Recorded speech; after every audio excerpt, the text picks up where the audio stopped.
Glass exploded.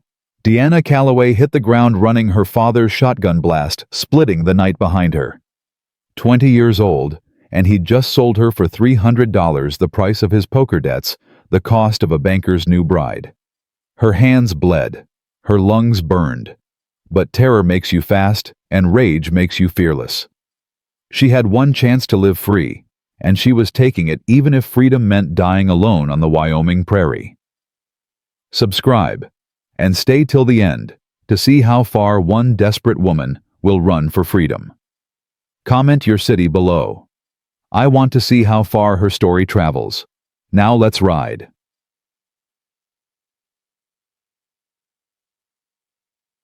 The window frame caught Deanna's shoulder as she threw herself through. Pain white-hot and immediate, but she twisted mid-air, landed hard in the dead marigolds Mama used to tend. The shotgun roared again. Deanna rolled. Splinters exploded from the fence post beside her head. Deanna. Her father's voice, bourbon-soaked, murderous.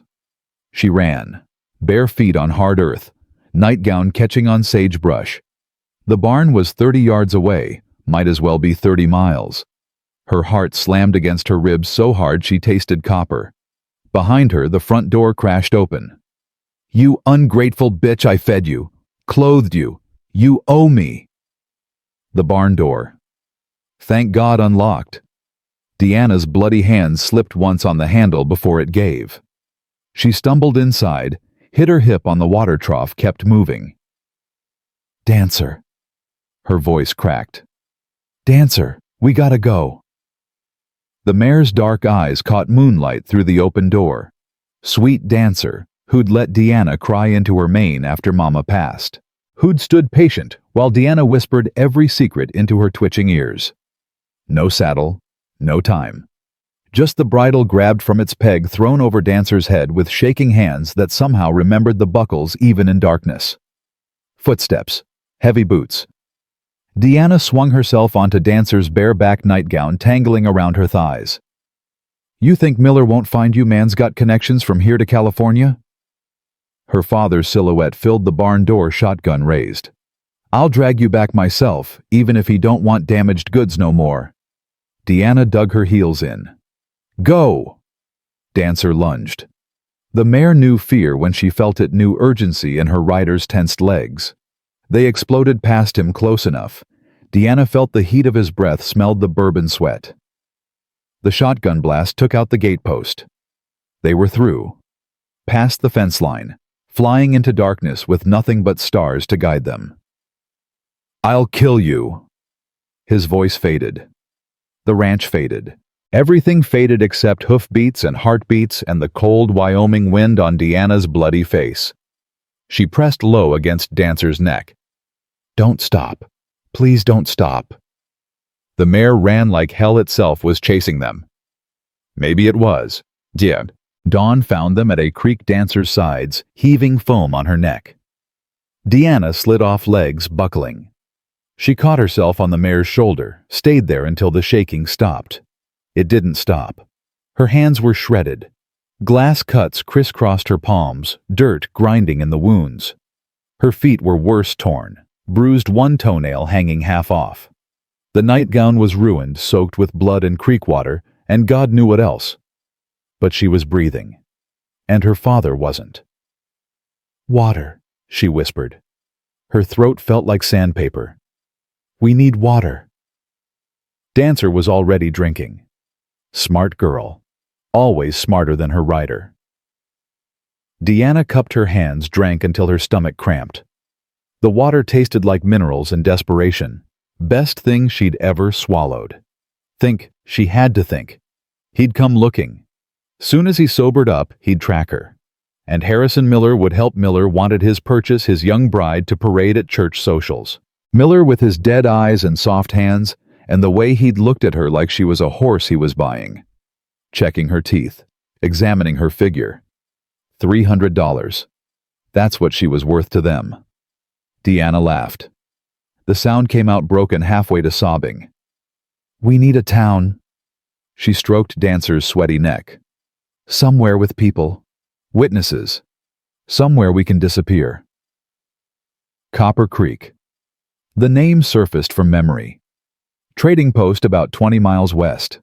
Mama had taken her there once years back. Small, dusty, full of cowboys and cattle drivers. Perfect. Come on, girl, just a little more. They walked. The sun climbed, turned the prairie into an oven. Deanna's vision blurred at the edges. Twice she stumbled, caught herself. Her cuts throbbed hot and angry, infection setting in if she didn't clean them soon. The horizon shimmered. Heat. Or was she dying? Buildings appeared. Water tower. Corrals. A painted sign she couldn't quite read through the swimming darkness. Almost there, she whispered. Almost. Her legs gave out. She felt herself falling. Felt hands catch her strong hands, gentle hands. A man's voice deep and steady. I've got you. You're safe. Safe. The word was everything. Deanna let go. Coffee, clean cotton, sunshine through a window. Deanna's eyes snapped open. She jerked upright, gasping hands reaching for what a weapon she didn't have, an escape that didn't exist. Easy. A man sat beside the bed, 30-ish, sun-weathered skin, dark hair that needed cutting, blue eyes that didn't look away when she met them. Everything about him said cowboy, the worn boots, the calloused hands, the way he sat loose and ready, like he could move fast if he needed to. Where? Her voice was gravel. Copper Creek. Doc's place. He gestured to the pitcher on the nightstand. Water. She nodded, watched him pour one-handed easy, and practiced. He set the cup within her reach but didn't hand it to her, giving her choice, giving her space. Something in Deanna's chest loosened. She drank. The water was cold, sweet, perfect. She wanted to gulp it down but forced herself to sip. Remington Quinn. He said it, casual hat in his lap. Most folks call me Rem. I'm trail boss for a cattle outfit. We're resupplied here for 2 more days before we push north to Wyoming. My horse? Dancer's fine. Fed, watered, resting in the livery. Pretty mare. Looks like she ran through hell. She did.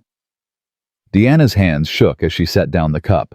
White bandages covered her palms. She saved my life.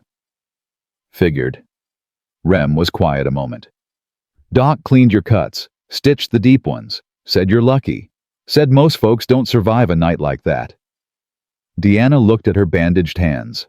Someone had dressed her in a clean nightgown, brushed her hair, cared for her while she was unconscious and vulnerable. And this man had stayed.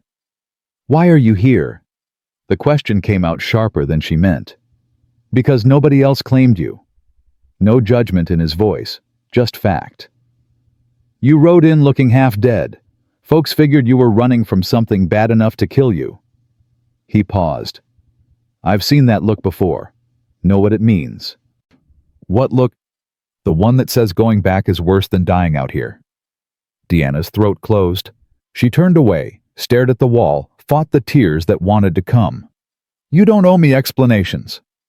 Rem stood, settled his hat. Doc says rest another day. Town's got an emergency fund, you're covered. When you're ready to move on, Dancer will be ready too. He was leaving. This stranger who'd shown more kindness in an hour than her father had in 20 years. Wait. The word burst out. If someone comes, a man named Callaway, or Harrison Miller, if they ask questions, haven't seen any girl on a horse. Rem's eyes were steady. Neither has my crew.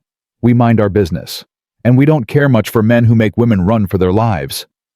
Something cracked open in Deanna's chest. Thank you. Get some rest. He moved toward the door. Mr. Quinn, he turned. Rem. Rem. She forced herself to meet his eyes. Why? For a long moment, he just looked at her. Then? Had a sister once. Caroline. She was 18 when our father tried to marry her off to a man who'd already buried 3 wives. She ran. Made it 2 days before he caught her. His voice went flat. She hanged herself a week later in our barn. The air left Deanna's lungs. So when I saw you yesterday, Rem continued, when I saw that look in your eyes, that trapped, desperate look, I thought maybe this time, maybe this one gets to live. He left before she could respond. Deanna sat in the sudden silence, her bandaged hands in her lap, tears finally spilling down her face. Someone believed she deserved to live free. Someone believed she was worth saving. But she slept through the afternoon, woke to a tray of food, bread butter stew thick with vegetables, apples. A note in rough handwriting. Eat. You need strength. RQ. Deanna ate everything. Wanted more. The doc came at sunset. Older woman, sharp-eyed, silver-haired. She checked Deanna's wounds, asked only, "Does this hurt?" and "Can you flex your fingers?" When she left, Deanna finally cried properly. For Mama. For the girl she'd been before fear became her shadow. For everything lost and everything she'd never had. When the tears stopped, she felt empty, but also lighter. The next morning, Rem returned with a bundle wrapped in brown paper. Figured you'd need clothes. He set it on the bed. Riding skirt, blouse, jacket. Boots, too. If they don't fit, we'll exchange them. Deanna stared. I can't pay you. Didn't ask you to. I can't accept. It's not charity. Firm, but kind. You can't ride anywhere in a nightgown, and I'm offering you work if you want it. Her head snapped up. Work? Lost our cook's helper last town. He decided silver prospecting beat eating dust. We're short-handed. Job's yours if you want it. $20 a month food bedroll. It's rough living, but you'd be safe. Any man who bothered you would answer to me. $20. A month's wage. Enough to eventually buy a ticket somewhere, start over, become someone new. Why? Her voice cracked. You don't know what I did. Where I came from. Don't need to. Rem's eyes were steady. I know what I saw. I know you rode all night bleeding and terrified, and whatever you were running from was bad enough to risk dying alone. That's all I need. I could bring trouble. Maybe. He almost smiled. But I'm betting you're tougher than trouble. We leave tomorrow at dawn. By sunset, you'll be 50 miles from here. Whoever's looking won't follow a trail drive full of armed cowhands. Too much risk. It was practical. It was salvation disguised as employment. It was the first real choice anyone had ever given her. I'll work hard, she whispered. I won't complain or... I know. Rem tipped his hat. Get dressed. I'll introduce you to the crew this afternoon. He paused at the door. Welcome to Quinn's outfit. You're one of us now. The crew was 20 men, weather-beaten and suspicious-eyed, gathered around the chuck wagon. They went quiet when Rem led Deanna over. This is Dee, he said. Not Deanna. Smart. Our new helper. Anyone gives her grief answers to me. Anyone treats her with less than respect answers to me twice. We clear? A chorus of yes boss and nods. An older man stepped forward, grizzled and aproned. Wyatt, I run the chuck wagon. Don't tolerate laziness or sass. You pull your weight, we'll get along fine. Yes, sir. Stop that sir business. Makes me feel ancient. He almost smiled. It's Wyatt. A younger man with red hair grinned. Don't let him fool you. He's soft as butter under all that growl. Name's Danny. I'm Luis. Tall Mexican, careful eyes. You ride. She rode into town on a thoroughbred half dead from running all night, Rem said. She can ride. Respect flickered across faces. In their world, horsemanship mattered. Welcome aboard, Dee. Danny's grin widened. Hope you like dust and beans. Sounds like heaven, Deanna said, and meant it. That afternoon she learned the rhythm of camp, helped Wyatt prep dinner, beans, biscuits, coffee strong enough to strip paint, hauled water from the creek, scrubbed pots with sand until her healing hands screamed. The work was hard, her bandages soaked through with blood. But it was honest work, real work. Every task completed was proof she could survive. As sunset painted the sky orange and gold, the men ate, laughed, swapped stories. Deanna stayed near the fire, quiet listening, learning their names, their habits. Who liked extra coffee, who wanted more biscuits, who told the worst jokes. She was washing the last pot when a shadow fell across her. "You did good today." Rem's voice. "Thank you." "Wyatt says you're a fast learner. That matters out here." Deanna scrubbed harder at the pot. "Can I ask you something?" "Sure." "Your sister, Caroline." She looked up at him. What was she like? Rem was quiet so long she thought he wouldn't answer. Then, brave. "Stupid brave like you. She tried to run twice before. First time our father caught her before she made it to the property line. Beat her so bad she couldn't walk for a week." His jaw tightened. Second time she made it further. Made it to town. But he had friends there. They brought her back. And the third time, she didn't run. He stared into the fire. She just gave up. Decided if she couldn't live free, she wouldn't live at all. Deanna's chest ached. "I'm sorry." "Me too." He looked at her, then really looked at her. "But you didn't give up. You jumped through a window and rode all night and survived. That's why I helped you. Because maybe, just maybe, you're the ending Caroline deserved." Her throat closed up. "Get some sleep," Rem said. "We ride at dawn. Long day tomorrow." "Rem." He paused. "I won't waste it. This chance." "I know." He tipped his hat. "That's why I gave it to you." That night, Deanna lay in her borrowed bedroll under stars so bright they hurt to look at. Around her, the crew snored and shifted. Dancer nickered softly from the remuda. Somewhere a coyote called. She was 50 miles from her father's house. 50 miles from Harrison Miller's dead eyes and her father's shotgun and the window she'd thrown herself through. 50 miles closer to free. Deanna pressed her bandaged hand to her chest. Felt her heart beating strong and steady. She'd jumped through glass and stolen a horse and ridden through darkness. She'd survived. And tomorrow, she'd survive again. And the day after that. For as long as it took to become someone new. Someone who chose her own life. Someone who lived free or died trying. The stars wheeled overhead. The fire crackled low. The wind smelled like sage and possibility. Deanna closed her eyes. And for the first time in 20 years, she slept without fear. The wagon wheels started rolling before sunrise, creaking and groaning like old bones. Deanna walked beside the chuck wagon, her new boots already raising blisters, her bandaged hands gripping the sideboard for balance when the ground got rough. "You'll want to wrap those feet tonight," Wyatt said from the driver's seat. He didn't look at her, just kept his eyes on the oxen.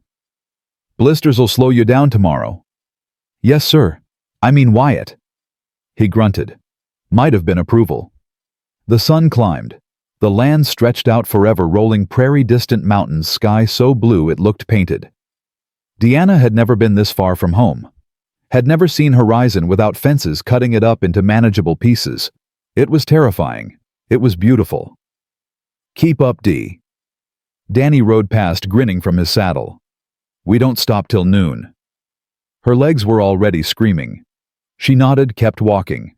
By midday, every muscle in her body had filed a formal complaint. When Wyatt finally called halt, Deanna collapsed beside the wagon wheel, too tired to even drink the water he handed her. "First day's always hell," he said. "Gets easier." When, week or so, he almost smiled. "Maybe two." Deanna groaned. Lunch was cold biscuits and jerky eaten standing, because sitting down meant she'd never get up again. The men wolfed their food and scattered some to check the cattle, others to rest, a few to play cards in the shade of the supply wagon. Rem rode up as she was washing tin plates in a bucket. "How are the hands?" "Fine." A lie. They throbbed with every movement.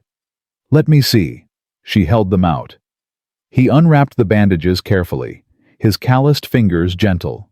The cuts were healing pink and puckered at the edges, but two looked angry and red. These need cleaning again. He rewrapped them with fresh cloth from his saddlebag. Don't let them get infected. Out here, infection kills as sure as bullets.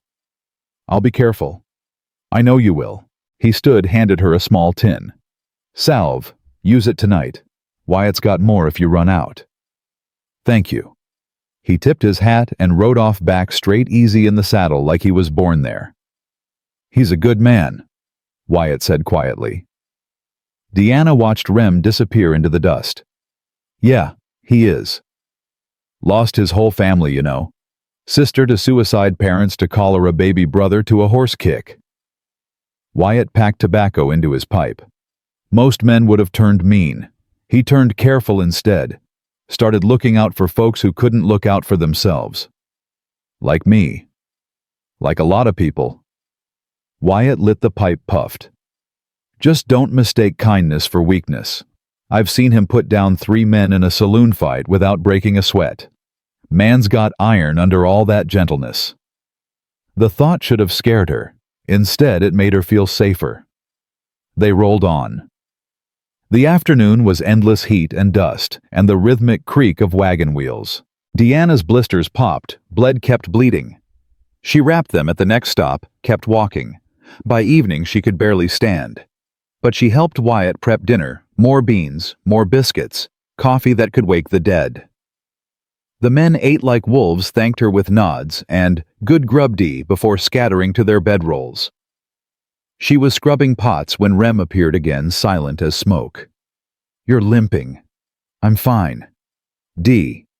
His voice was patient. You're bleeding through your boots. She looked down. He was right. Dark stains spreading across the leather.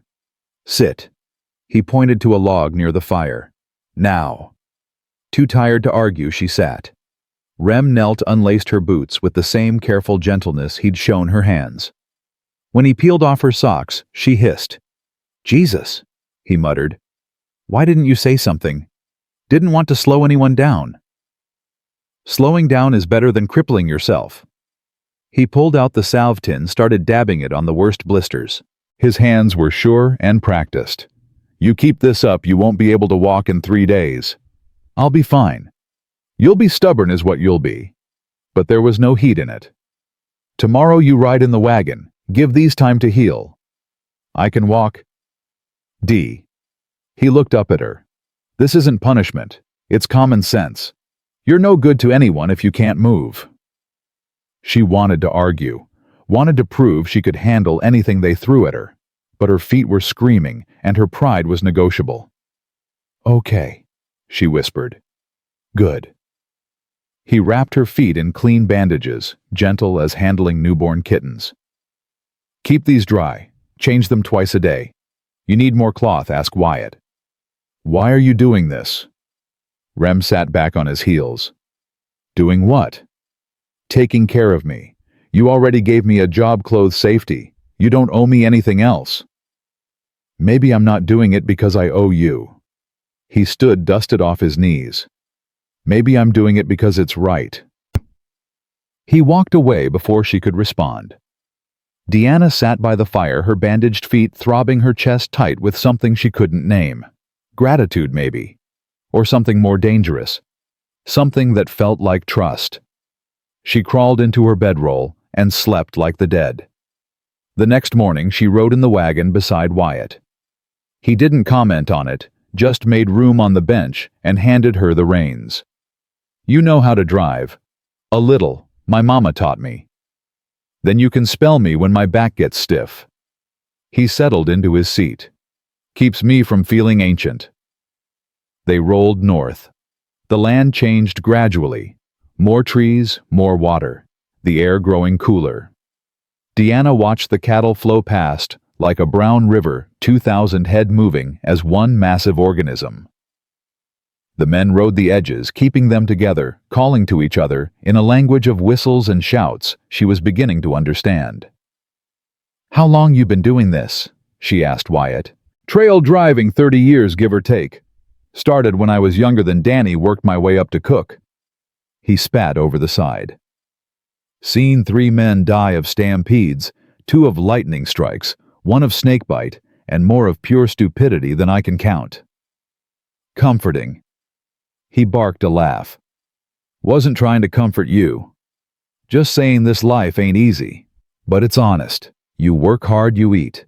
You watch each other's backs, you survive. Simple as that. Nothing's ever simple. No, he agreed.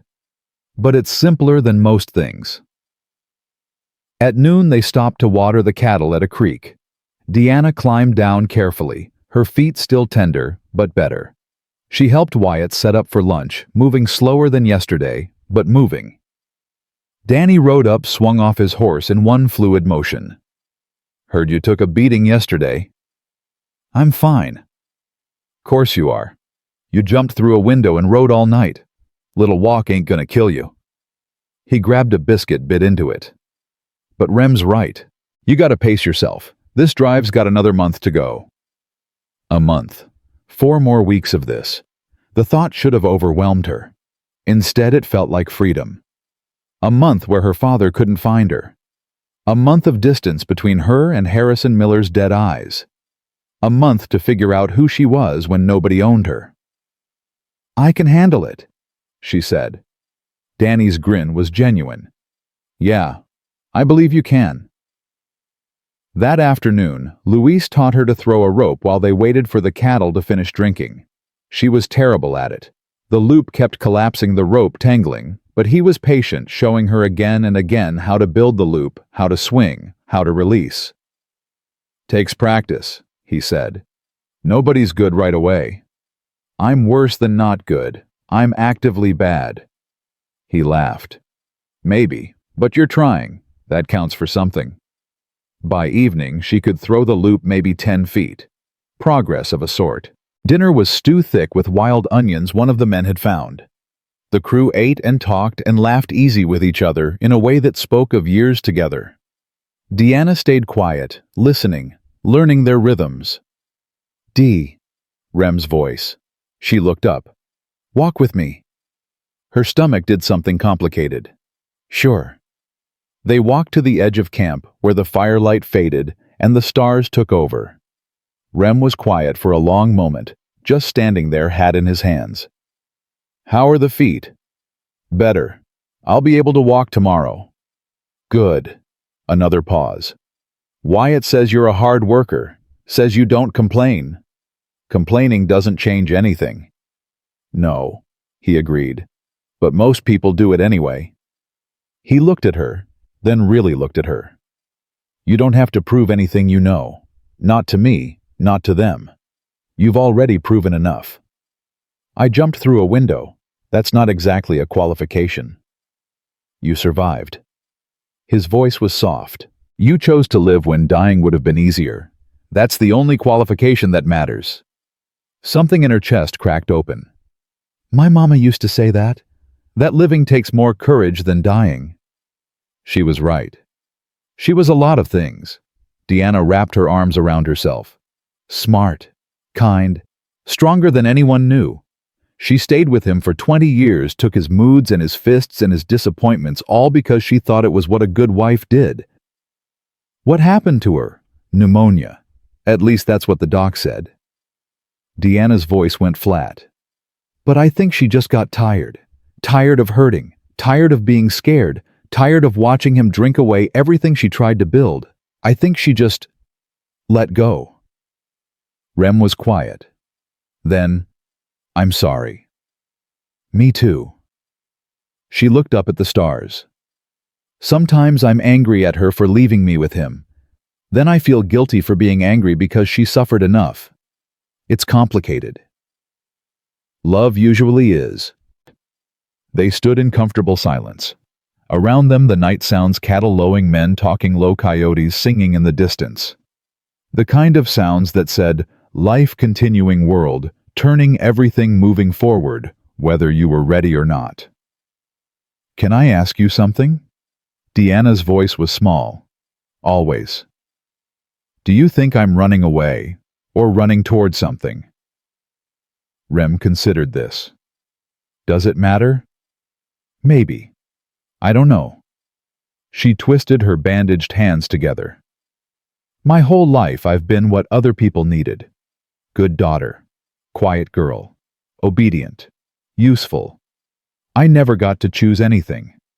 And now I've got all these choices and I don't know how to make them. Don't know who I am when nobody's telling me. Then maybe this is your chance to find out. Rem settled his hat back on his head. You've got a month on this drive. Month to figure out what you want, what you like, who you are when you're just Dee, not anybody's daughter or property or problem. What if I don't like who I find? Then you change. He said it simple as breathing. That's the thing about freedom, Dee. It means you get to keep choosing, every single day. The thought was terrifying and exhilarating in equal measure. Thank you, she whispered. For what? For seeing me as a person, not a problem to solve or a responsibility to manage. Just a person. Rem's expression softened. That's all you've ever been. He walked back to camp, leaving her alone with the stars and the possibility of a future she got to shape herself. Deanna stood there until the cold drove her back to the fire. She crawled into her bedroll, her feet aching, but healing, her hands still tender, but stronger. Everything hurt. Everything was hard. And she'd never felt more alive. The next morning she walked. Her feet screamed protest for the first hour, then settled into a steady throb. By noon, she almost didn't notice. The days began to blur together. Wake before dawn. Help Wyatt prep breakfast. Walk or ride depending on how her body felt. Prep lunch. Walk some more. Prep dinner. Clean up. Sleep. Repeat. But within the repetition, small changes. Her hands healed the cuts, fading to pink scars. Her feet toughened blisters, becoming calluses. Her muscles stopped screaming and started just complaining. She learned the men's names, their stories, their quirks. Learned that Danny was the youngest of 8 kids. That Luis had a wife and baby daughter waiting in Wyoming. That old Wyatt had once been a school teacher before the war changed everything. She learned that Rem checked on her twice a day, once in the morning, once at night, with the same quiet care he showed his horses. Never intrusive, never demanding, just there. You're hovering, she told him one evening. I'm being thorough. You're treating me like I'm made of glass. You jumped through glass, he pointed out. Maybe I'm just being cautious. She threw a dish rag at him. He caught it, grinning. It was the first time she'd seen him really smile. It transformed his whole face, made him look younger, less weathered, made her chest do that complicated thing again. Dangerous territory. She looked away. 2 weeks into the drive, they reached a river crossing. The water ran fast and high, from spring melt churning brown and angry. We'll cross at first light, Rem announced. Everyone get a good night's sleep. Tomorrow's gonna be rough. That night, the camp was tense. The men checked their gear, told stories of past crossings, some successful, some disastrous. Deanna listened and tried not to let the fear show. Wyatt found her staring at the river, her arms wrapped tight around herself. You know how to swim? A little. Creek behind our house when I was small. This ain't a creek.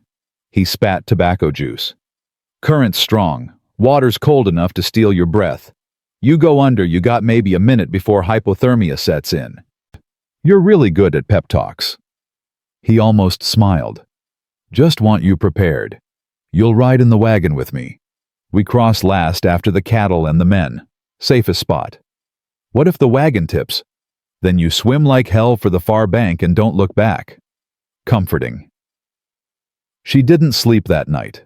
Just lay in her bedroll, listening to the river roar, thinking about cold water and strong currents and all the ways tomorrow could go wrong.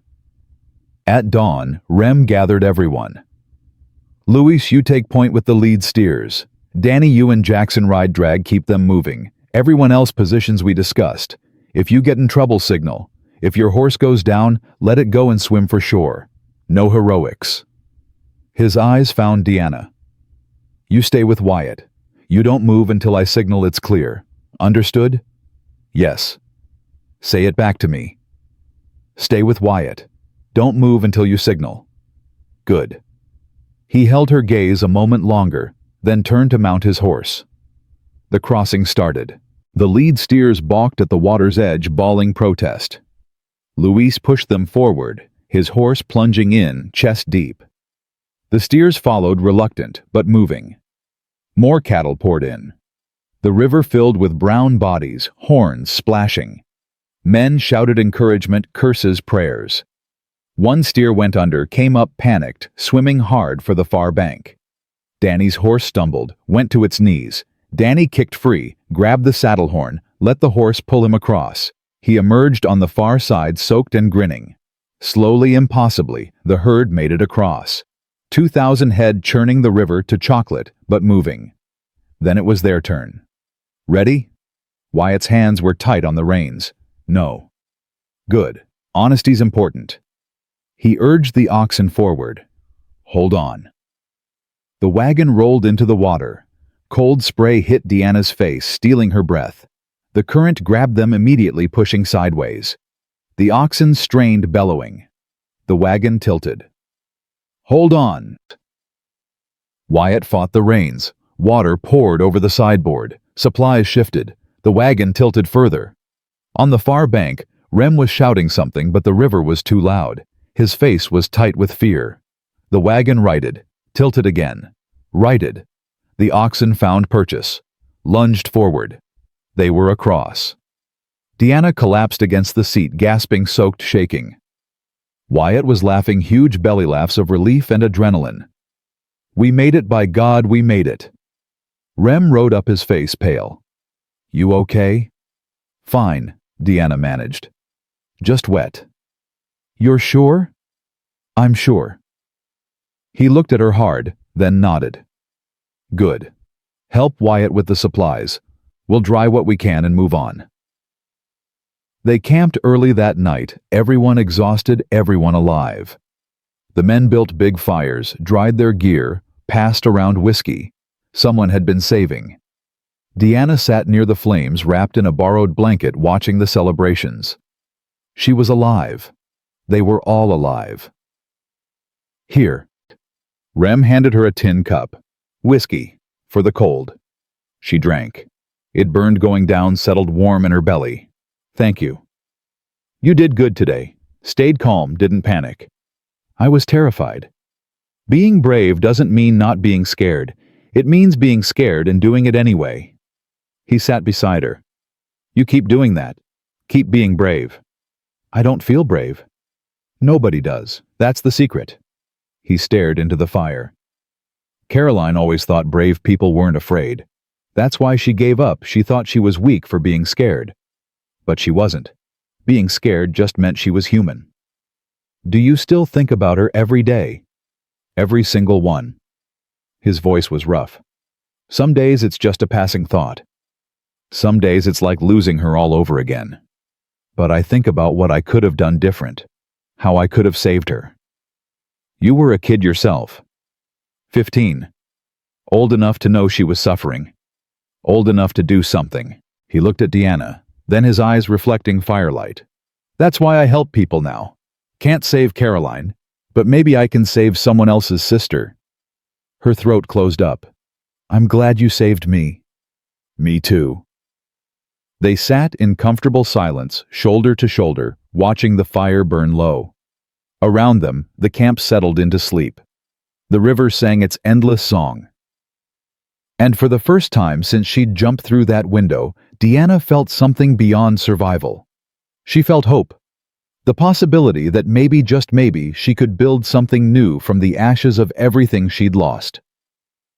The next morning they rolled on. 3 weeks on the trail, and Deanna's hands no longer looked like her own. The cuts had healed into thin white scars, but new calluses had formed thick and rough from hauling water, scrubbing pots, kneading biscuit dough before dawn. She studied them by firelight one evening and felt oddly proud. These were hands that worked, hands that earned their keep, You're staring at your palms like they hold secrets, Wyatt said, dumping coffee grounds into the pot. Just thinking how different they look. Different how? Stronger, I guess. My mama had hands like porcelain. She was so proud of that. Used to soak them in milk and rose water every night. Deanna flexed her fingers. Mine look like they've been through a war. They have. Wyatt settled onto his stool. Different kind of war than most folks fight, but a war just the same. She helped him prep dinner beans again, always beans with salt pork and the last of the wild onions. The men would complain, but they'd eat every bite and ask for seconds. They always did.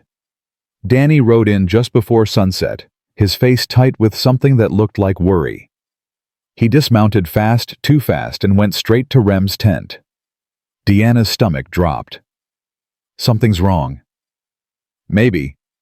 Wyatt didn't look up from stirring the beans. Maybe not. Could be anything out here. But 20 minutes later, Rem called everyone together. His face was carefully neutral, but Deanna had learned to read the tension in his shoulders, the way his jaw set when news was bad. "We're a day out from Willow Springs," he said. "Town's bigger than Copper Creek. More people, more supplies, more everything. We'll stay 2 nights, let the cattle rest, let you boys get drunk if you're stupid enough." A few men chuckled. "But there's something you need to know. Danny heard talk in the last town. Seems there's a man asking questions. Older fellow mean drunk, looking for a girl on a thoroughbred mare." The world tilted. Deanna's lungs forgot how to work. "Now I told Dee when she signed on that she'd be safe with us. I meant it." Rem's voice was steel. "Anyone comes around asking questions, you don't know anything. You haven't seen anything. We're a cattle outfit, not a damned information service. Clear?" A chorus of agreement. But Deanna barely heard it over the roaring in her ears. He'd found her. Her father had tracked her 3 weeks and over 100 miles. And if he'd made it this far, Harrison Miller was probably with him. Men like Miller didn't give up on investments. After the meeting broke up, she stood frozen by the chuck wagon, unable to move, unable to think beyond the single word pounding in her head. Found, found, found, found. "Dee." Rem's voice gentle but firm. "Look at me." She did. His blue eyes were steady, calm like standing water. "He's not taking you. You understand. He comes for you. He goes through me first. You can't fight my father and Miller both. Miller's got money connections. And I've got 20 armed men who don't take kindly to bullies." Rem moved closer, not touching, but close enough she could feel his certainty. "Your crew. We protect our own. Why would they risk themselves for me?" "Because that's what decent people do." He said it like it was obvious. "Now come on, we need to talk strategy." He led her away from camp, out where the firelight couldn't reach. Dancer was picketed nearby, grazing peaceful in the dark. The mare nickered when she saw Deanna. "There's something I've been thinking about," Rem said. "Something that might keep you safe legally speaking." "What do you mean?" "Your father can claim you're his property until you marry. That's the law, stupid as it is. But once you're married, you belong to your husband. Your father loses all legal claim." Deanna's heart hammered. "I'm not marrying Harrison Miller." "I'm not suggesting you do." Rem took off his hat, turned it in his hands. "I'm suggesting you marry me." The earth stopped spinning. "What?" "Not a real marriage," he said quickly. "Just legal. On paper. For protection. We'd find a preacher in Willow Springs, make it official, and your father couldn't touch you. Neither could Miller. You'd be Mrs. Quinn, and that would be that." "You're insane." "Maybe, but I'm also practical." He met her eyes. "Look, I know it's not ideal. I know it's not what you dreamed about growing up, but it would work. It would keep you safe. What do you get out of it?" The question seemed to catch him off guard. "What? Nobody does something for nothing. What's in it for you?" Rem was quiet for a long moment. Peace of mind, I guess. Knowing Caroline's story got a different ending this time. That's not enough reason to marry someone. Maybe not. But it's my reason. He put his hat back on. Think about it. We hit Willow Springs tomorrow afternoon. If you want to do this, we'd need to move fast before word spreads that we're in town. He started to walk away. Rem. He turned. If we did this, if I said yes, what would you expect from me? Nothing. His voice was firm. You'd keep your job with the crew. Keep your bedroll, your space, your freedom. Only thing that changes is your name and your legal protection. That's it. And after the drive's done, we'd figure it out. Could get an annulment if you wanted, or keep the arrangement if it suited us both. I'm not trying to trap you, Dee. I'm trying to set you free. He left her there in the darkness, her mind spinning, her heart doing that complicated thing it did whenever he was near. Marriage. Even a fake one, even for protection. The word felt huge. Final. Like stepping off a cliff and hoping something caught you. But what was the alternative? Running forever. Looking over her shoulder until her father or Miller or someone like them caught up. She pressed her forehead against Dancer's neck. The mare was warm and solid and real. What do I do, girl? Dancer kept eating grass. Helpful as always. Deanna didn't sleep that night. Just lay in her bedroll, staring at stars, weighing options, measuring risks. By dawn, she'd made her decision. She found Rem checking the cattle line, his horse moving easy beneath him. He saw her coming, reined in, waited. I'll do it, she said without preamble. I'll marry you. Something flickered across his face. Relief, maybe. Or something more complicated. You're sure? No, but I'm doing it anyway. He almost smiled. That's the bravest kind of sure there is. They rode into Willow Springs late that afternoon, the cattle spreading out to graze in the grassland outside town. Willow Springs was bigger than Copper Creek, 2 streets instead of 1. A real hotel, multiple saloons, a church with an actual steeple. Wyatt, you're in charge, Rem said. Dee and I have business in town. Wyatt's eyebrows rose, but he just nodded. Don't do anything stupid. Too late, Rem muttered. They walked down the main street, Deanna in her riding skirt and jacket, Rem in his cleanest shirt. Her heart was beating so hard she thought people must be able to hear it. The church was small but well-kept, white paint gleaming in the late sun. Inside it smelled like old wood and older prayers. A man in minister's collar was arranging hymnals. Help you folks, he asked. We need to get married, Rem said. Today, now if possible. The minister blinked. That's rather sudden. We've been engaged for months, Rem lied smoothly. But we're with a cattle drive only in town for 2 days. It's now or it doesn't happen. The minister looked between them, clearly skeptical. His eyes lingered on Deanna's face, on the fading yellow bruise near her temple she thought she'd hidden with her hair. Miss, is this what you want? Every instinct screamed at her to run. Instead, she met the minister's eyes and said, Yes, it's what I want. You're not being coerced. No, sir. I'm marrying him of my own free will. The minister studied her a moment longer, then nodded. Very well. I'll need witnesses. I'll get them. Rem left, returned 10 minutes later with Wyatt and Luis, both looking confused but game. We doing this? Wyatt asked. Apparently, Rem said. They stood before the minister, Rem on one side, Deanna on the other, the witnesses flanking them. The church was dim, just a few candles burning. Outside, the sounds of town continued oblivious. Dearly beloved, the minister began. The words washed over Deanna in a blur. She heard herself respond when prompted, heard Rem do the same. His voice was steady, certain. Hers shook only a little. Do you, Remington Quinn, take this woman to be your lawfully wedded wife? I do. And do you, Deanna Callaway, take this man to be your lawfully wedded husband? Last chance. Last moment to run, to stay alone, to keep control of the only thing she'd ever truly owned herself. But alone meant vulnerable, and control didn't matter if she was dead or locked in Harrison Miller's house playing the obedient wife. I do. Then by the power vested in me by the territory of Wyoming, I pronounce you husband and wife. You may kiss the bride. Rem looked at her question in his eyes. She nodded barely. He leaned in. His lips brushed hers, feather-light, barely contact at all. But something passed between them in that moment. Electricity, recognition, the sense of standing on the edge of something neither of them fully understood. He pulled back. His eyes were dark, unreadable. "Congratulations," the minister said. "Let me get the certificate."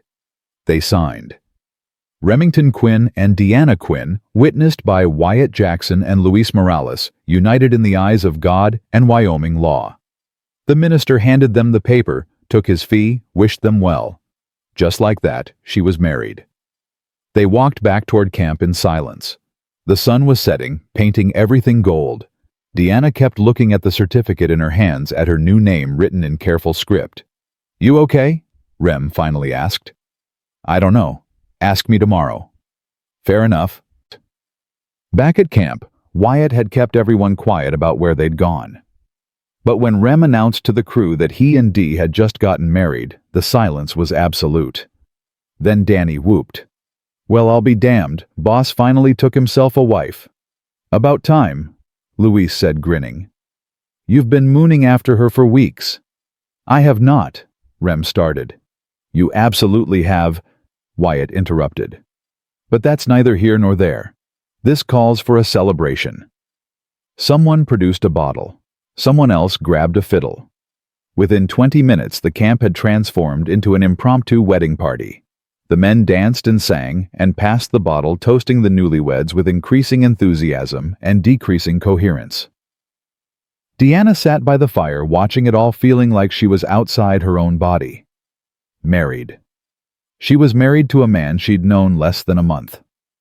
A man who'd saved her life, given her work, asked nothing in return except the chance to keep her safe. A man who, if she was honest with herself, she was starting to care about more than was probably wise. "You look shell-shocked," Rem said, appearing beside her with 2 tin cups. "Water. Figured you'd want to keep your head clear." "Thank you." She drank. "This is surreal." "Yeah." He sat down close enough their shoulders almost touched. "For what it's worth, I'm sorry it wasn't better. You deserved a real wedding. Flowers, fancy dress, all of it." "I never wanted that stuff anyway." She surprised herself by meaning it. Mama used to talk about her wedding like it was the best day of her life. Big ceremony, all the town there, her dress had 200 buttons. And then she spent 20 years being miserable. Deanna looked at the certificate still clutched in her hand. "I'd rather have this. Simple, honest, real in the ways that matter." "It's real," Rem said quietly. "Legally, anyway. You're protected now. Your father shows up, he's got no claim. Miller either." "What if they don't care about legal? Then we handle it." His voice went hard. "Together." The word settled warm in her chest. Together. She'd been alone so long, she'd forgotten what together felt like. The party wound down as the moon rose. Men drifted to their bedrolls, happy, drunk, and exhausted. Soon, it was just Rem and Deanna by the dying fire. Rem cleared his throat. "I wasn't sure what the sleeping arrangement should be. I can take my bedroll over by the cattle if you want privacy." "Don't be ridiculous. We're married now. People will talk if you don't sleep in camp." "So, what do you want to do?" Deanna thought about it. "Put your bedroll next to mine. We'll sleep back to back like we trust each other. Which I guess we do since we just got married." A smile tugged at his mouth. "Sounds like a plan." They arranged their bedrolls side by side, a respectable foot between them. Deanna lay down, acutely aware of him doing the same inches away. She could hear him breathing, feel his warmth in the cool night air. Rem. Yeah. Thank you. For this. For everything. You don't have to thank me. I do, though. You didn't have to help me. Didn't have to care. But you did. And I need you to know that matters. He was quiet for so long she thought he'd fallen asleep.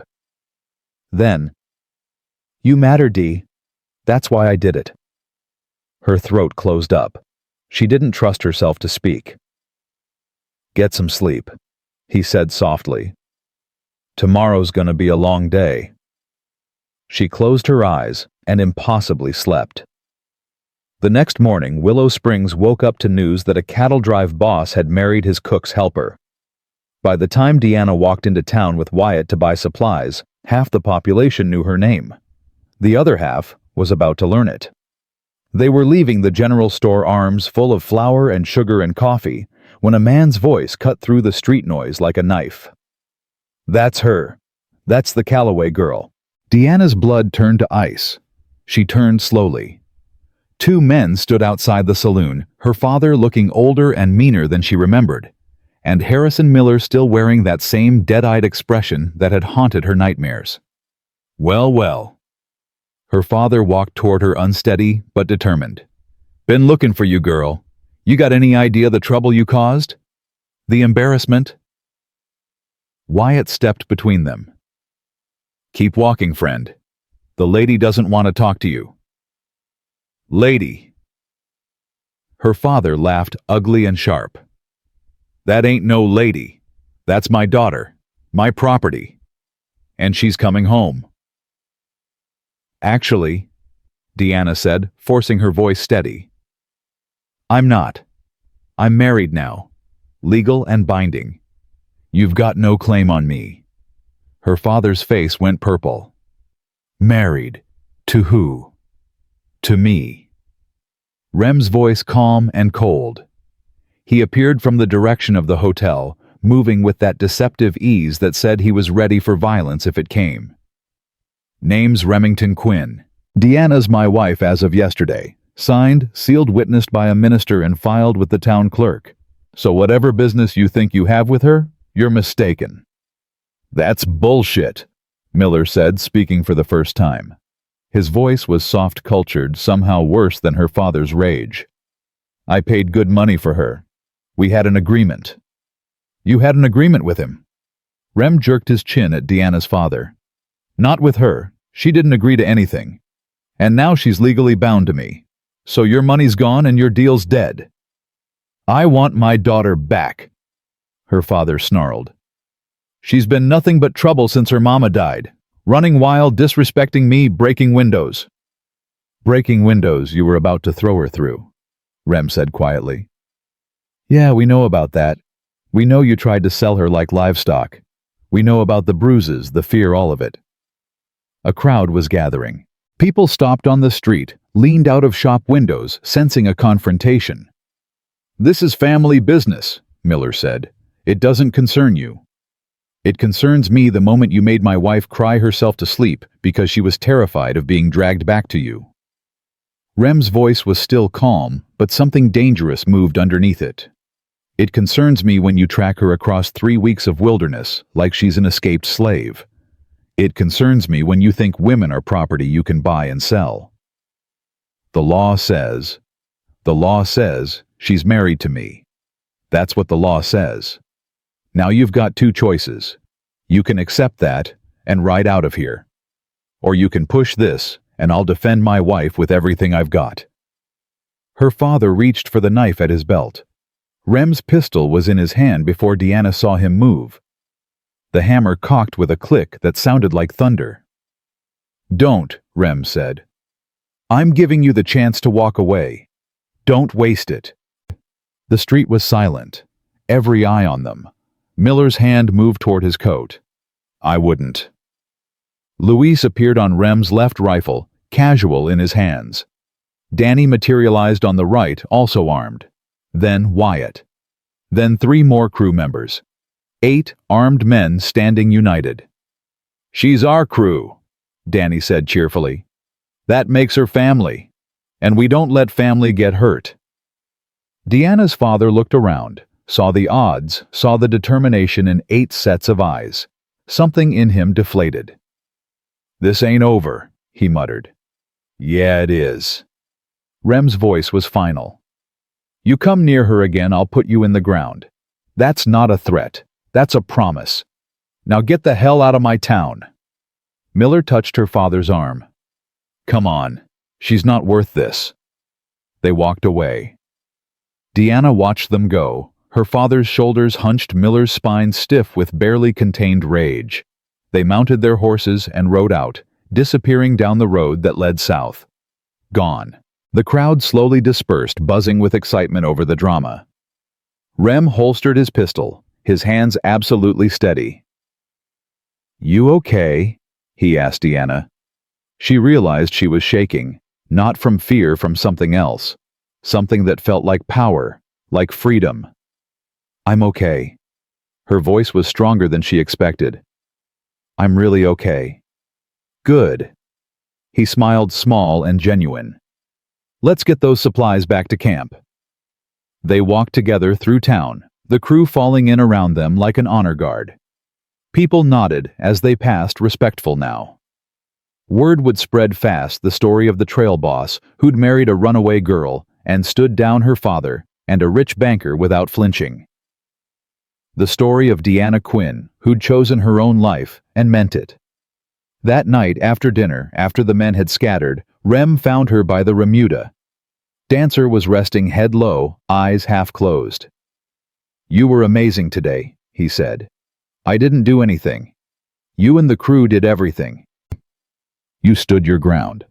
You didn't back down, didn't apologize, didn't let them make you feel small. That took courage." Deanna leaned against the fence. "I've been scared my whole life. Scared of my father, scared of Miller, scared of what would happen if I said no. Today I realized something." "What's that?" "Being scared doesn't mean you're weak. It just means you're human. And being human means you get to choose. Every single day you get to choose." She looked at him. "You taught me that." "I didn't teach you anything. You already knew it. You just needed permission to believe it." The moon was rising fat and full. Somewhere a night bird called. The cattle lowed soft and peaceful. "Rem?" "Yeah." "Thank you for marrying me." "Thank you for saying yes." They stood there in comfortable silence, two people who'd made a choice together, who'd stood together, who were figuring out what together meant. And for the first time since she'd jumped through that window, Deanna felt something beyond hope. She felt free. They left Willow Springs at dawn, the town still sleeping off the previous day's drama. Deanna sat beside Wyatt on the wagon bench, watching the buildings shrink behind them until they were nothing but memory and dust. "Feel different?" Wyatt asked. "What do you mean?" "Being married, having a new name, watching your old life ride away on horseback." Deanna considered this. "Yeah, I feel lighter, like I was carrying something heavy and finally got to put it down." "That's called freedom." Wyatt spat over the side. "Gets easier to carry the more you practice." The days blurred together again, but different now. The crew treated her with a new kind of respect, not just as Dee the helper, but as the boss's wife, which felt strange and uncomfortable until Danny pulled her aside one evening. "You know we don't care about the married part, right? Then why does everyone keep calling me Mrs. Quinn?" "Because you stood up to that bastard father of yours. Because you didn't flinch when he went for his knife. Because you're one of us now, really and truly, and that name proves it." Danny grinned. "Plus, it pisses off anyone who thinks women should be quiet and obedient, which is just good entertainment." She laughed despite herself. "You're terrible." "I'm honest, there's a difference." But the biggest change was in how things felt with Rem.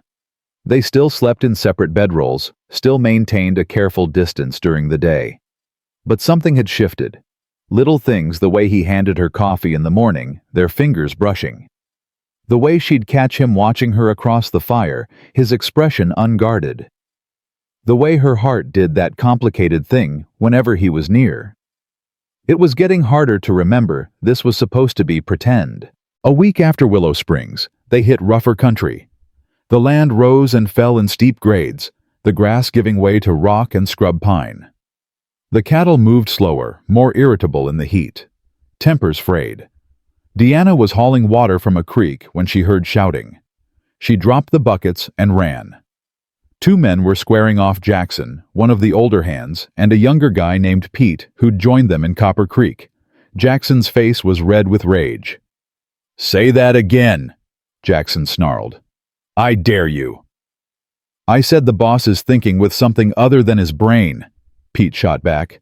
"Marrying some girl he don't even know, standing up to her family, risking all of us for one person. That's enough." Rem's voice cut through like a whip crack. He appeared from nowhere, moving fast. "Pete, you got something to say about my decisions, you say it to me. Not behind my back like a coward." Pete's bravado wavered. "I just think—" "I don't care what you think. You signed on to drive cattle. Not question my judgment. You don't like how I run things. Collect your pay and ride out. But while you're part of this crew, you'll show respect. To me and to my wife." "She's not really your wife, though, is she?" Pete's voice was ugly now. "Everyone knows it's fake. You just wanted—" Rem hit him. One punch, clean and fast. Pete went down hard, blood streaming from his nose. "Get up." Rem's voice was cold. "Get your gear. Get off my drive." Pete scrambled up, holding his face. "You can't." "I can and I am. You're done. Luis, make sure he leaves. Now." Luis grabbed Pete's arm, hauled him toward the supply wagon. The rest of the crew stood silent, watching. Rem turned to face them all. "Anyone else got opinions about my marriage or my wife?" Silence. "Good. Get back to work." They scattered. Rem walked past Deanna without looking at her, his jaw set, his hands still clenched into fists. She found him an hour later sitting by himself near the cattle line. His right hand was swelling, knuckles split and bleeding. "That's going to bruise," she said. "Yeah. Want me to wrap it?" "If you want." She sat down, pulled bandages from her pocket. Wyatt had started making her carry them after the river crossing, said she had gentle hands for patching people up. She took Rem's hand, carefully dabbed at the blood with water from her canteen. "You didn't have to hit him." "Yeah, I did." "Why?" "Because he insulted me. Because he disrespected you. There's a difference." Rem winced as she pressed too hard on a cut. "Out here, respect's all that keeps things from falling apart. You let one man talk like that, soon everyone's talking like that. Lines get blurred. Safety disappears." "Is that the only reason?" He looked at her, then really looked at her. "No." "Then what?" "Because hearing him call our marriage fake made me angry. Which is stupid because it is fake, isn't it?" The question hung between them, heavy and complicated. Deanna finished wrapping his hand, her fingers lingering on his wrist. "I don't know anymore. Does it feel fake to you?" "No." His voice was rough. "That's the problem." Her heart was hammering. "What are we doing, Rem?" "I don't know. I told myself this was about protection, about keeping you safe. But somewhere along the way, it started being about something else." "What?" "You." He said it simple as breathing. "Just you. The way you laugh at Danny's terrible jokes. The way you're not afraid to tell Wyatt when his biscuits are too dry. The way you stood up to your father without flinching. I married you to keep you safe. But I'm staying married to you because I don't want to stop." Deanna couldn't breathe. "You don't mean that." "I do. And I know that's not what we agreed to. I know this was supposed to be temporary, just until you were safe and settled. But I can't keep pretending I don't feel what I feel." "What do you feel?" "Like I was half asleep my whole life and you woke me up." He turned his hand over, laced his fingers through hers. "Like Caroline's story finally got a happy ending. Like maybe I get one too." Tears burned behind Deanna's eyes. "I'm scared." "Of what?" "Of this. of caring about someone and having them leave, of building something and watching it fall apart. My mama loved my father once, you know. Really loved him. And look what that got her. I'm not your father. Rem's voice was firm. I will never raise my hand to you, never try to own you, never sell you or trade you or treat you like property. Whatever this is between us, it's yours to choose. Every day. You can walk away right now and I'd understand. What if I don't want to walk away? Then don't. She kissed him, leaned forward, and pressed her lips to his before she could think better of it, before fear could talk her out of it. His hand came up to cup her face, gentle and sure, and he kissed her back like she was precious. Like she mattered. Like she was choosing him as much as he was choosing her. When they pulled apart, she was crying. I don't know how to do this. How to be someone's wife for real. How to trust someone not to hurt me. You learn as you go. We both do. He wiped her tears with his thumb. But Dee, you gotta know I'm already in love with you. Have been since that first day in Copper Creek when you woke up looking terrified and brave all at once. So whatever you decide, whatever you need, I'm here. No pressure, no expectations, just truth. You love me. Her voice cracked. Yeah, I do. That's insane. You barely know me. I know you jumped through a window to escape a life that was killing you. I know you rode all night bleeding and determined to live. I know you work harder than anyone else and never complain. I know you're kind to Dancer and patient with Wyatt and make Danny laugh. I know you're scared of trusting people, but you trust me anyway. He smiled, small and genuine. That feels like enough to love someone on. Deanna laughed through her tears. You're really bad at pretend marriages. The worst. He pulled her against him, wrapped his arms around her. She fit there perfectly, her head tucked under his chin, his heartbeat steady against her ear. So, what do we do now? I don't know. This wasn't supposed to happen. Best things usually aren't planned. They sat like that until the sun started setting, until Wyatt's voice rang out calling them to dinner. When they walked back to camp together, Rem kept her hand in his. The crew noticed, but nobody commented. Just shared knowing looks and kept eating. That night they pushed their bedrolls together. Not for show, not for protection, but because they wanted to. Rem lay on his back. Deanna curled against his side, his arm around her shoulders. This okay? He asked. Yeah, it's good. You want to talk about what happens when the drive's over? Where we go from here? Not yet. Can we just have this for now? We can have this for as long as you want. She closed her eyes. The sounds of camp were familiar now. Men snoring cattle, shifting wind in the grass. But underneath it all was Rem's breathing, steady and sure. The same rhythm she was beginning to match her own breathing to. Rem. I think I might be falling in love with you too. I'm not sure yet. But I think so.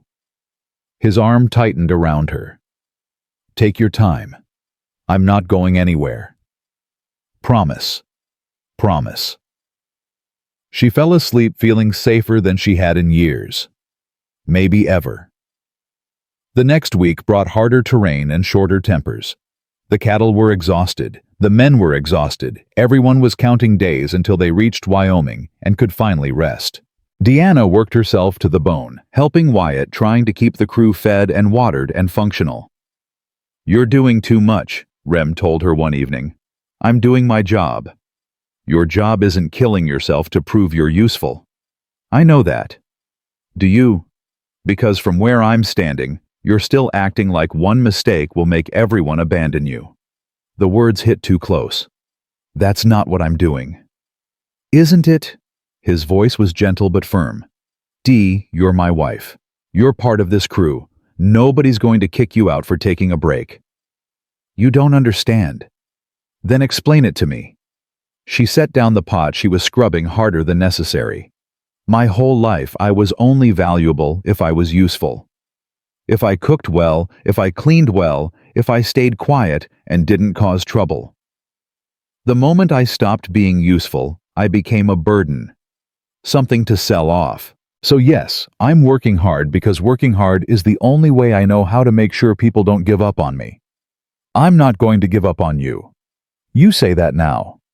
I'll say it every day for the rest of my life if that's what you need to hear. He moved closer, took the pot from her hands. You're not useful to me, Dee. You're everything, and there's a difference. She wanted to believe him. Wanted it so badly her chest ached with it.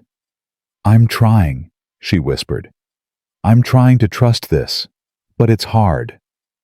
I know, and I'm not asking you to trust it perfectly. Just trust it enough to rest sometimes, to let other people carry weight, to believe you're worth more than what you produce. She nodded, not trusting her voice. That night, Wyatt cornered her while she was putting away clean dishes. He's right, you know. About what? About you working too hard.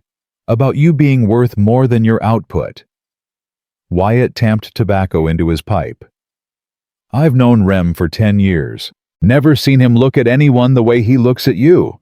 Like you hung the moon and stars and he's just grateful to stand in your light. That's ridiculous. Maybe. But it's also true. He lit his pipe, puffed. Here's something I learned the hard way. Love ain't about deserving or earning. It just is. You can accept it or fight it, but you can't logic your way into or out of it.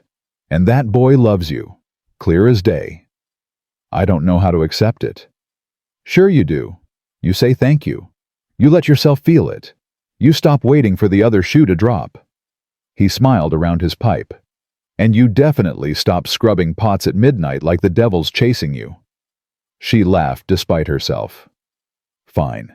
I'm going to bed. Good. And Dee. For what it's worth, I think you're good for him.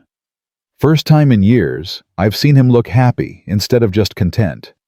That's worth something.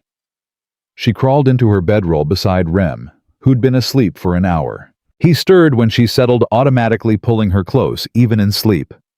You okay? He mumbled. Yeah, just thinking. About what? About how I don't know what I did to deserve you.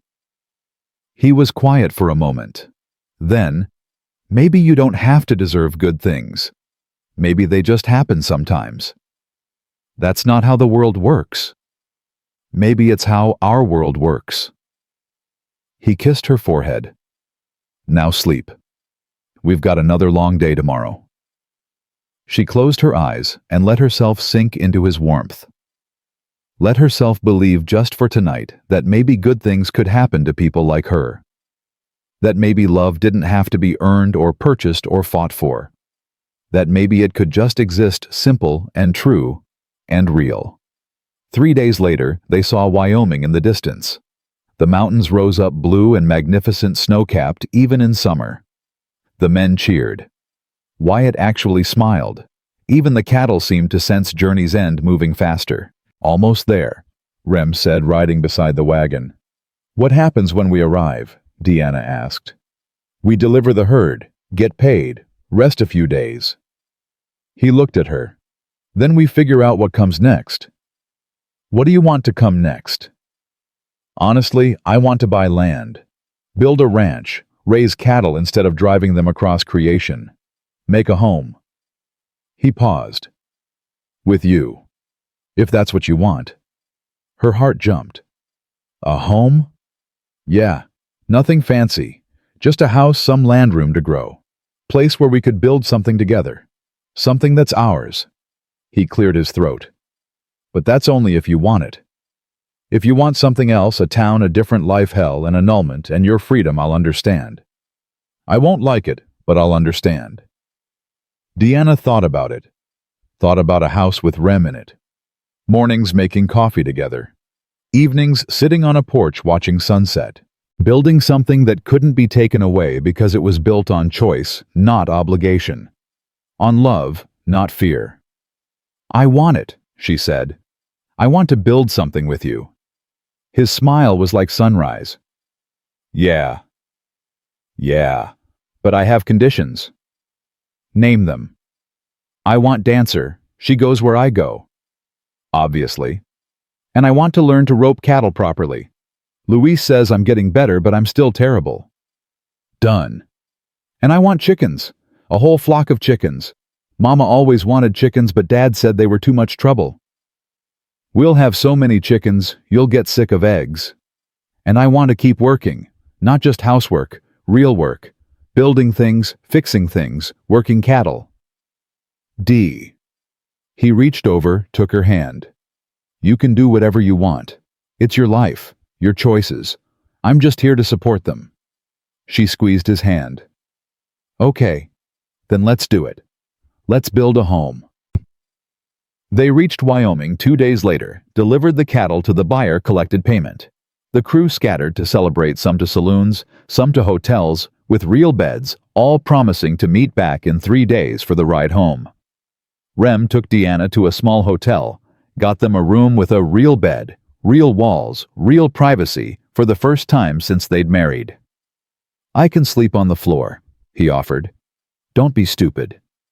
She sat on the bed, testing the mattress. We've been sleeping beside each other for weeks. This is different. How? Because now I've told you I love you. Now we've talked about building a life together. The stakes are higher. She stood, moved closer to him. Her heart was racing, but her decision was clear. Rem, I don't want you to sleep on the floor. I don't want careful distance. I want you. D? I'm scared. Terrified, actually. But I'm also sure. For the first time in my life, I'm choosing something because I want it, not because I have to. And I'm choosing you. All of you. If you'll have me. He crossed the space between them in 2 strides, cupped her face in his hands. I will have you. Forever if you'll let me. But I need you to be sure.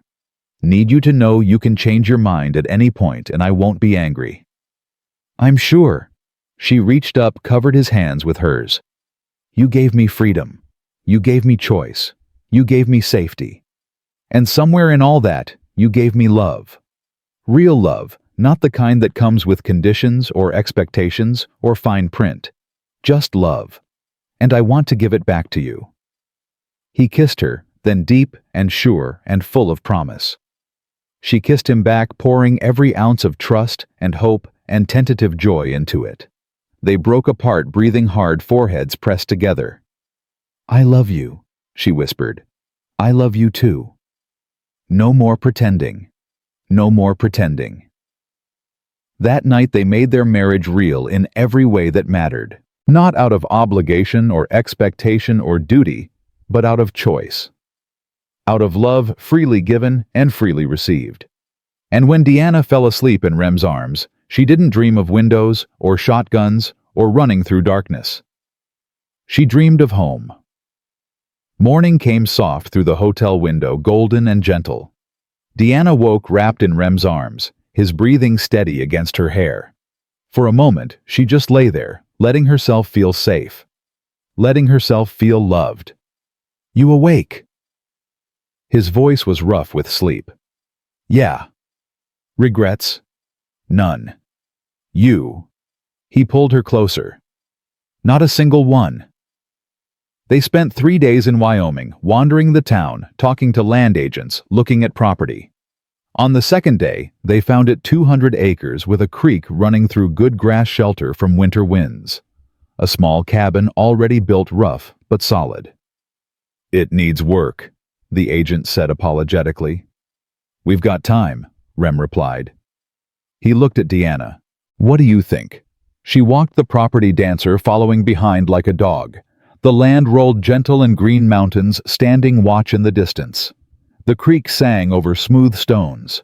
She could see it, chickens scratching in a yard, cattle grazing the far pasture, a garden where her mother's flowers could finally grow.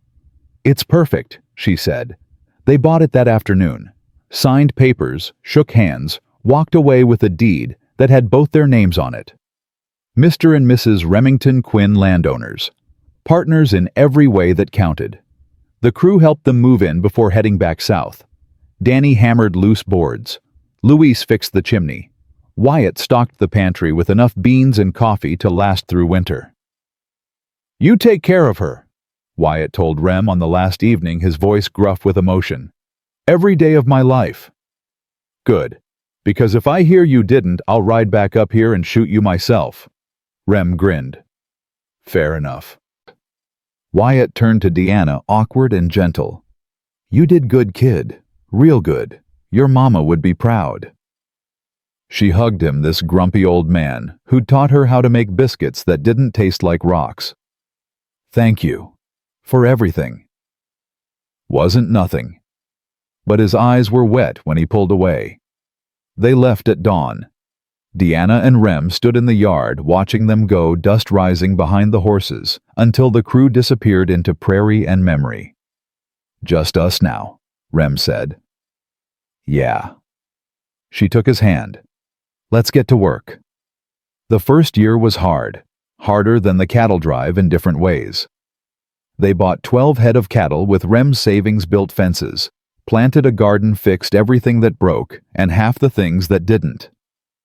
Deanna's hands, already calloused from the trail, grew harder still. Rem's back ached every night from hauling lumber and digging post holes. But they were building something that belonged to them. Winter came early and stayed late. Snow piled 4 feet deep. They huddled by the fire, rationing supplies, keeping the cattle alive through storms that tried to bury everything. Some nights, Deanna thought they might not make it. Thought the cold, or the isolation, or the sheer brutal work of surviving would break them. But Rem would pull her close on those nights, wrap them both in every blanket they owned, and talk about spring. About calves being born, and the garden coming up, and warmer days ahead. We're going to make it, he'd say. We're going to be fine. And somehow, they were. Spring exploded across the land like a promise kept. The snow melted, the creek ran high, and wild grass pushed through frozen earth. 3 of their cows calved healthy babies. The garden sprouted potatoes, beans, squash, the wildflower seeds Deanna had planted in memory of her mother. Look at that, Rem said one morning, pointing to the neat rows of green pushing through dark soil. You did it. We did it, she corrected him. It was always we now. Never just him or just her, but both together. In May, Danny rode up with news. The crew was reforming for another drive, heading to Montana this time. Did Rem want in? I'm done driving, Rem said. Got everything I need right here. Danny looked at Deanna, then back at Rem and grinned. Yeah, I can see that. You look happy, boss. Really happy. I am. After Danny left, Deanna found Rem in the barn fixing a bridle. You could have said yes, you know, if you wanted to go. I don't want to go. You sure you love that life? The trail, the men, the freedom of it. He set down the leather, turned to face her. I loved parts of it. But this, building a home with you, watching things grow, going to bed next to my wife every night and waking up next to her every morning, this is better than any trail drive ever was. Even when I burn dinner. Especially when you burn dinner. He pulled her close. Besides, I've got new dreams now, and they all involve you. Summer brought more work, haying, fence repairs, breaking a young horse Rem had traded for. Deanna learned to rope properly, finally getting good enough that Luis would have been proud. She learned to shoot to track, to read weather in the sky and the behavior of animals. She learned she was strong. Not just surviving strong, but building strong. Creating strong. In August, she realized she'd gone 3 whole days without thinking about her father, without checking over her shoulder or startling at unexpected sounds. The fear that had lived in her chest since childhood was finally slowly letting go. I think I'm healing, she told Rem one evening. Yeah, the scared parts are getting smaller. The strong parts are getting bigger. You were always strong, Dee. You're just finally believing it. That fall, Wyatt visited. He'd retired from trail driving, bought a small place 2 days' ride south. He stayed a week helping with harvest, telling stories, making them laugh until their sides hurt. You've done well here, he said on his last night, looking around the cabin they'd improved and expanded. Built something real. Couldn't have done it without what you taught me, Deanna said. Maybe, but I just taught you how to cook. You're the one who learned how to live. He smiled rare and genuine. You're happy. That's all any of us really want to be happy, and know we earned it honest. After he left, Rem found Deanna in the garden pulling weeds in the twilight. I've been thinking, he said. About what? About how we got married to keep you safe. How it was supposed to be temporary, practical. He knelt beside her in the dirt. And I'm thinking maybe we should do it again. We're already married. I know, but that first time wasn't for us. It was for protection, for law, for everyone else. He took her dirty hands in his. I want to marry you again. For real this time. Just us making promises we actually thought about. Choosing each other because we want to, not because we have to. Her throat tightened. You want a second wedding. I want you to know every single day that I'm choosing you. And I want to choose you out loud in front of God and anyone else who'll listen. So yeah, I want a second wedding. She kissed him, tasting dirt and happiness, and forever. Okay, let's do it. They married again in November, in the same church where they'd first stood together, terrified and hopeful. But this time, Danny and Luis and Wyatt were there. A few neighbors they'd befriended.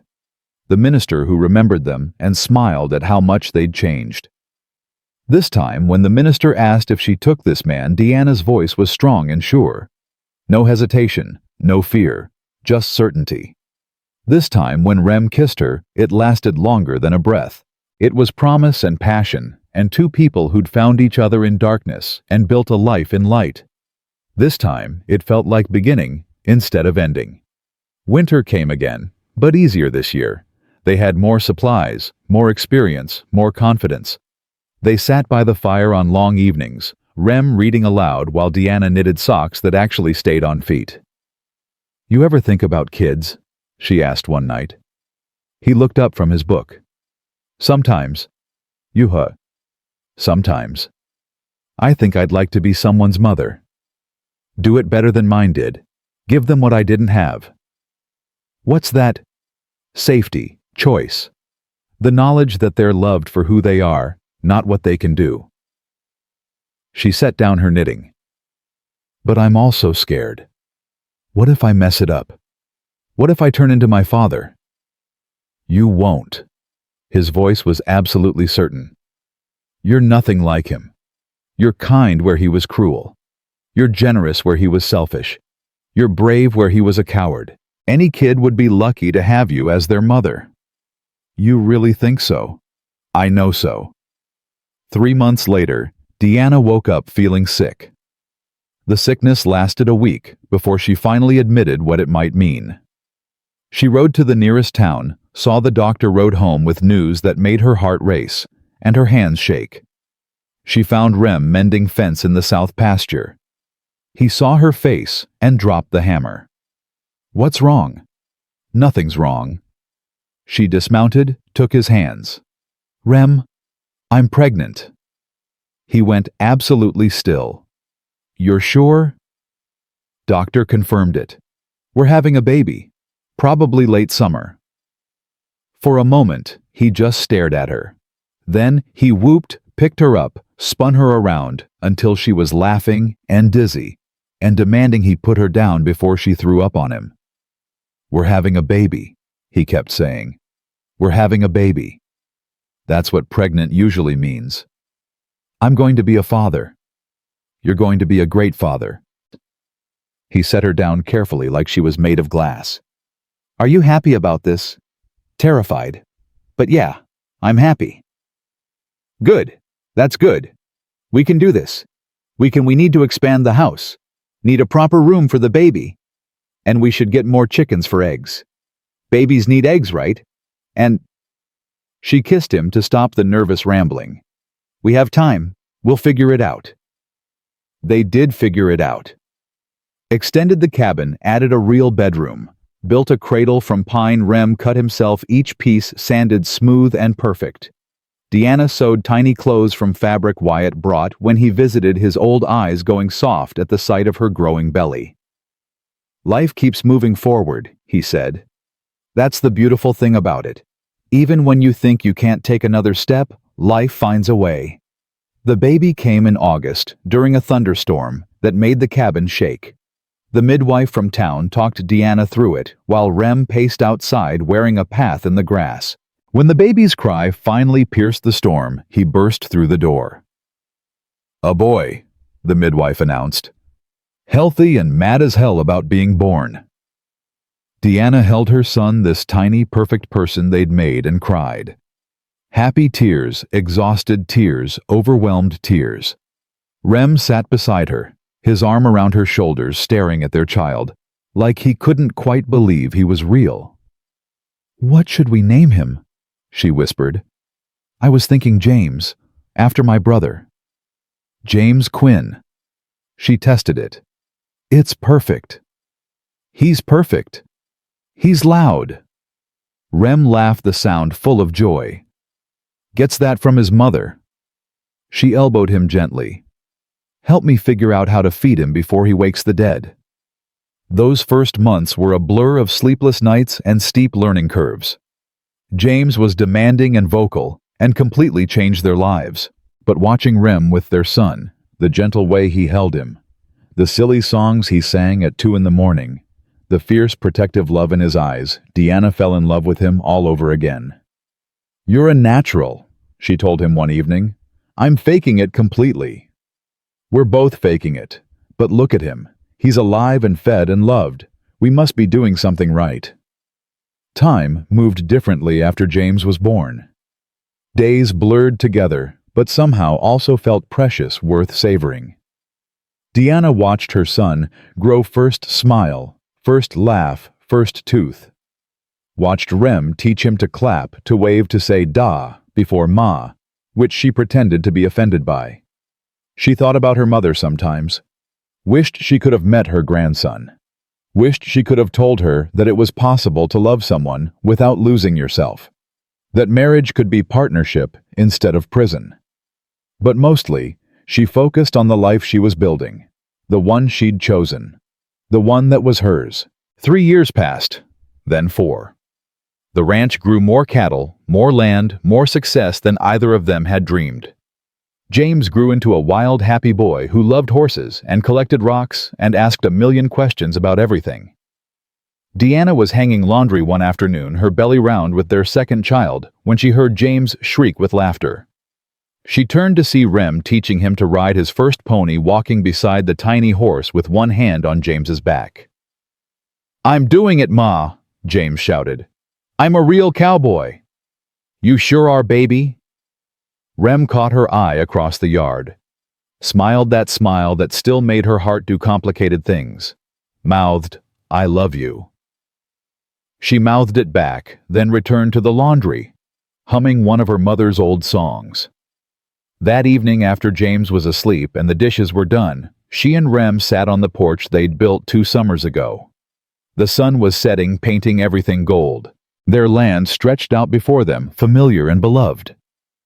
"You ever think about that night?" Rem asked. "The window." "Sometimes. Feels like a different life now. Like it happened to someone else." "In a way it did. You're not that scared girl anymore." "No." She took his hand, laced their fingers together. "I'm not. I'm someone different now. Someone I actually like." "I more than like you." He kissed her knuckles. "I'm crazy about you. Have been since you woke up in that doc's office looking fierce and vulnerable all at once. You saved me that day." "No." His voice was firm. "You saved yourself. You jumped through that window. You rode through the night. You chose to live. I just gave you a place to land." She leaned her head on his shoulder, felt his arm come around her. Inside, James was dreaming whatever little boys dream. Inside her, their daughter was turning somersaults. Around them, the ranch they'd built with blood and sweat and stubborn hope. "I spent so long running from darkness," Deanna said quietly. "So long being afraid. But I wasn't running away, was I? I was running toward this. Toward you. Toward home. You made it. Rem's voice was thick with emotion. You made it all the way. She thought about her father, drunk and angry, and convinced he owned her. Thought about Harrison Miller and his dead eyes and his assumption that women were commodities. Thought about the girl she'd been terrified and bleeding, choosing freedom over safety. That girl would be proud of the woman she'd become. You know what the best part is? Deanna asked. What?